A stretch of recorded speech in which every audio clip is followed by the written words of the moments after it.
Halo, sekarang aku mau membahas mengenai soal kartu persediaan Vivo. Nah, di sini tuh kartu persediaan itu ada tiga, yaitu Vivo, Livo, dan Average. Nah, aku sekarang ini cuma berfokus kepada Vivo. Oke, kita langsung saja ke soalnya ya. Di sini di soalnya PT Maju Jaya memiliki data persediaan. Nah, ini adalah data persediaannya dia ya, yaitu ada keterangannya, aktivitas apa yang dilakukan, seperti ada persediaan awal, kemudian dia melakukan pembelian dan penjualan. Kemudian di sini ada unitnya dan harga per unit. Oke. Nah, di sini diminta buatlah kartu persediaan menggunakan metode Vivo aja ya. Kemudian tentukan nilai akhir persediaannya berapa. Oke, di sini kita menggunakan tabel ya, tabel di dalamnya. Ada yang tidak menggunakan tabel, tapi itu biasanya dilakukan untuk orang yang sudah expert. Oke, di sini ada keterangannya, kemudian ada pembeliannya, penjualan dan saldo persediaannya. Oke, yang pertama kita harus dari awal ya, dari awal terus kemudian ke bawah ya, sampai ke penjualan yang di bawah ini. Oke, yang awalnya adalah persediaan awal 20, harga per unitnya adalah 100.000.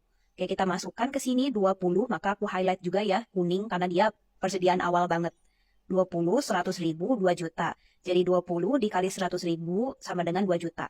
Jadi dikali, kenapa Kak dikali? Karena ini harga per unit, sehingga kalau totalnya adalah 20 dikali 100.000 sama dengan 2 juta. Oke, selanjutnya adalah dia melakukan pembelian. Pembelian berapa? 50 unit. Harga per unitnya berapa? 110. Dimasukin, dikali. Jadi 5.500.000 setelah dikali. Kemudian ditaruh di bawah, ya, di bawah dari 20. Kenapa? Karena dia first out, dia first out. Nih ya, FO, dia FO. First ini yang siapa? Si 20, yang ini. Ya, 20-nya jangan lupa diulangin lagi ya ke bawah. Kemudian 50-nya dimasukin ke bawah sini. Oke, selanjutnya dia melakukan apa lagi? Melakukan penjualan 10 ya, 10 berarti penjualan diletakin di tabel penjualan 10. Harga per unitnya berapa? Kosong. Nah, itu biasa di dalam soal seperti itu ya. Kenapa bisa kosong Kak di penjualan? Nanti akan ada di e-book saya ya penjelasan lengkapnya.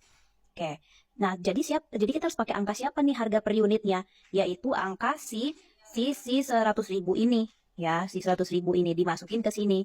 Jadi 10 dikali 100.000 sama dengan 1 juta. Oke, dimasukin ya. Sehingga dia kan keluar 20 dari yang 20 ini ya. Kita pakai angkanya per unitnya. Ini dikurangin. Ya, dikurangin 20, dikurangi 10, letakin ke sini. Ya, ke sini, ke saldo persediaan.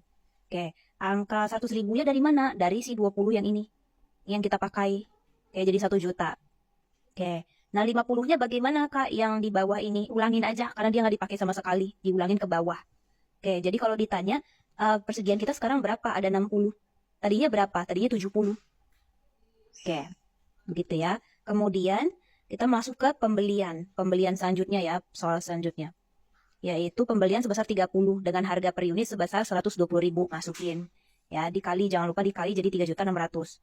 Oke, masukin ke bawahnya. Paling bawah, first out jadinya dia nanti. Oke, yang 10 dengan 50 diulangin lagi. 10 dengan 50 angka-angkanya diulangin lagi. Jadi kalau ditanya berapa, jumlah persediaan kita ada 90. Oke, ada 90. Oke, selanjutnya yang di penjualan. Yang di penjualan itu kita melakukan penjualan sebesar 80. Ya, kita melakukan penjualan sebesar 80. Oke, masukin satu-satu di penjualan. Kan kita penjualan ya. Masukin satu-satu sampai pada akhirnya kalau di total dia menjadi 80. 10, 50, dengan 20. Oke, keluarin dulu satu persatu dari sini. Dari sini. 10-nya dikeluarin dulu, kemudian 50-nya jangan lupa pakai angka-angkanya di belakang sama, tetap sama ya. Ya, tetap sama tuh. Oke, sisanya jadi berapa? Ada 20 ya. Sisanya 20, 20-nya diambil dari siapa? Dari dia. Dari 30 ini. Oke, dikesiniin. Set dikurang, 30 kurang 20 sama dengan 10. Oke, gitu ya. Angka ininya siapa yang dimasukin angka yang di sini? Dia. 120.000 harga per unitnya. Oke, masukin ke sini jadi 120.000. Sehingga persediaan akhir kita ada berapa? 10 unit. Dengan harga per unitnya adalah 120, nilai akhir persediaannya adalah 1.200.000. Begitu ya. Oke. Sampai di sini dulu pembelajarannya. Nanti kita akan next bahas soal-soal selanjutnya ya. Oke, kalau misalnya kalian masih bingung mengenai langkah-langkah pengerjaan soal seperti ini, kalian bisa langsung aja beli e-book aku seharga 20.000 mengenai persediaan secara lengkap. Atau kalau misalnya masih tetap bingung juga nih, bisa les privat bersama aku dengan harga 80.000 aja kok. Sip, bye-bye.